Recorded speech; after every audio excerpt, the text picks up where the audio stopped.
Okay, so I, 21-year-old female, got some absolutely shitty news yesterday evening after my partner, 25 years old, and I returned from our little vacation.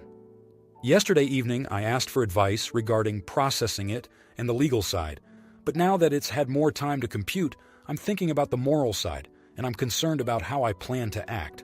Our landlord, in her 40s, female, lives in the house with us and owns it.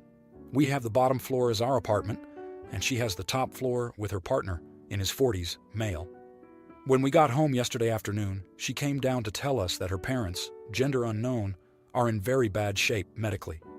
One has dementia and needs round-the-clock care, essentially, and the other has a terminal illness and is in hospice care. They live in a house that has 2 roads out, but one consists of a damaged bridge that the city won't pay to fix, and the other is a logging road that won't be plowed in the winter. So their parents need to be out of that house and moved into somewhere else by December 1st. The landlord told us she has been calling every assisted living facility she can, but so far she hasn't had luck finding a place for her parents.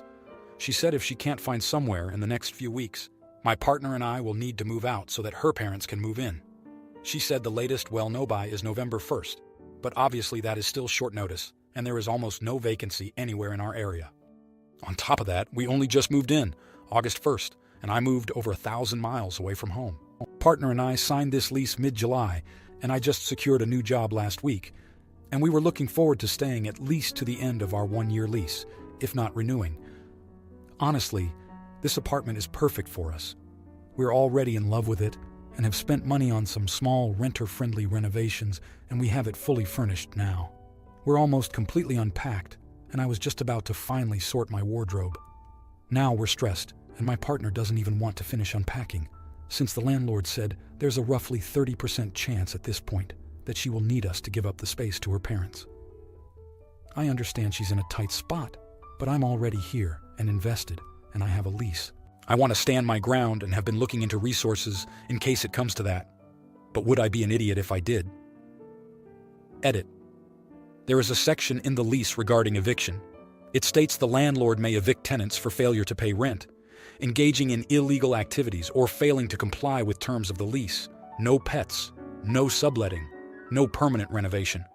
That is all. There is nothing in the lease regarding breaking it or the penalties thereof. Comment 1. Not the idiot. If you are legally allowed to stay, then stay. You can always try negotiating and getting the landlords to help with moving expenses, finding a new place, future rental assistance, and reimbursement for upgrades.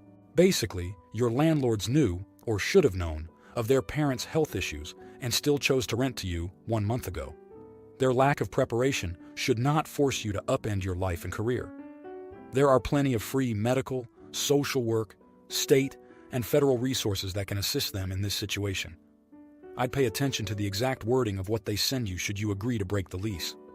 While unlikely, there is a small possibility that they are merely using this as a tactic to get you out of the unit, either to increase rent or because they don't like you. Comment 2. It depends where you live.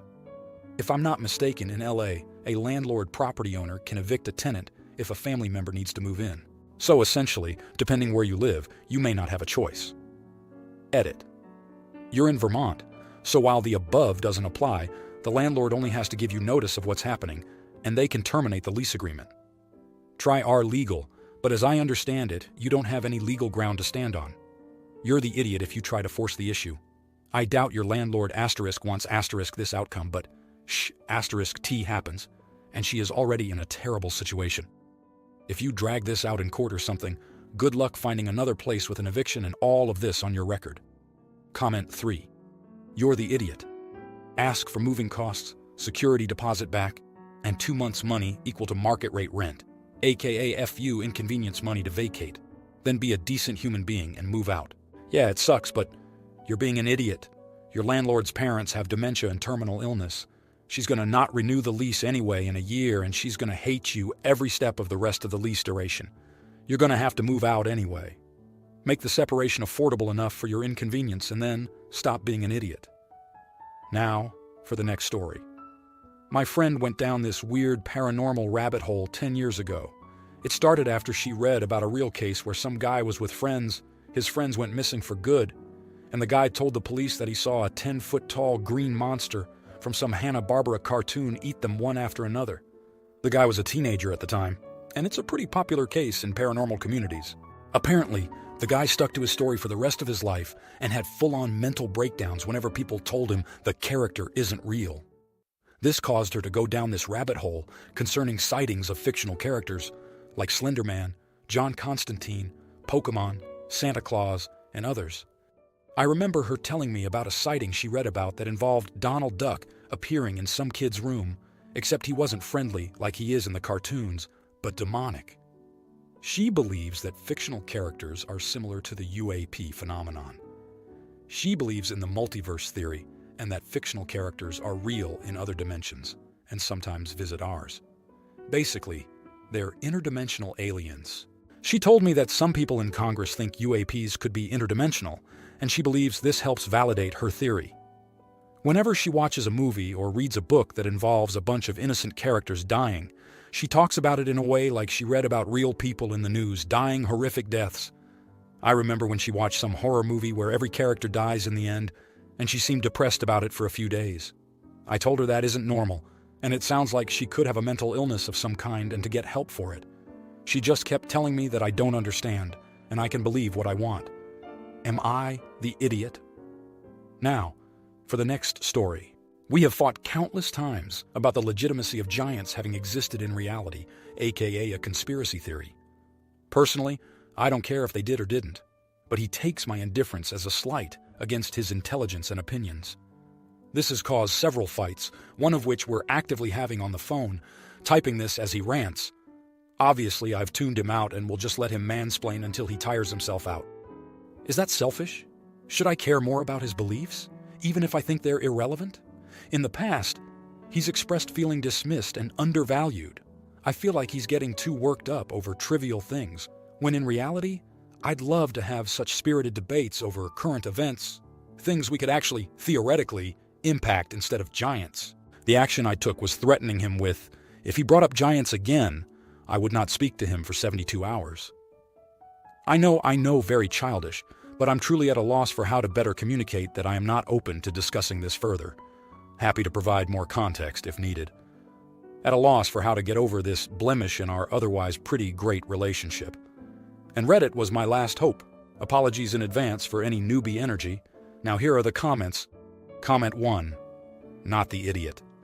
Honestly, I love my husband, but if he started telling me seriously that Bigfoot is real and he believes in the impact of aliens on the history of humanity, I would divorce and cut contact.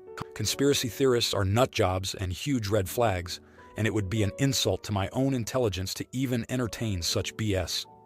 If my husband believed in it, I would lose too much respect to be able to say I love him anymore. If your boyfriend is talking about actual giants like creatures separate from the human race and not just really tall prehistoric humans, then I see it as no different than believing in Bigfoot. Comment 2. Based on additional comments, I'm tentatively saying, not the idiot. If it's this one topic that he keeps bringing up to debate and you're just not into it, that's fine. And he shouldn't keep trying to debate you on it if you've politely communicated disinterest. If you act uninterested in more topics or just ignore his interests, then that's another story, but I can't imagine wanting to talk about the possibility of giants more than like twice.